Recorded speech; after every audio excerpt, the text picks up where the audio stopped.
Church.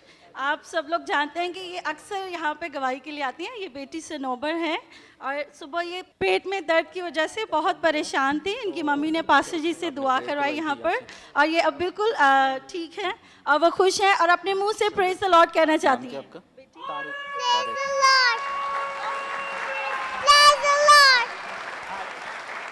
जोरदार तालियां बजाएं, यीशु के लिए ताली बजानी।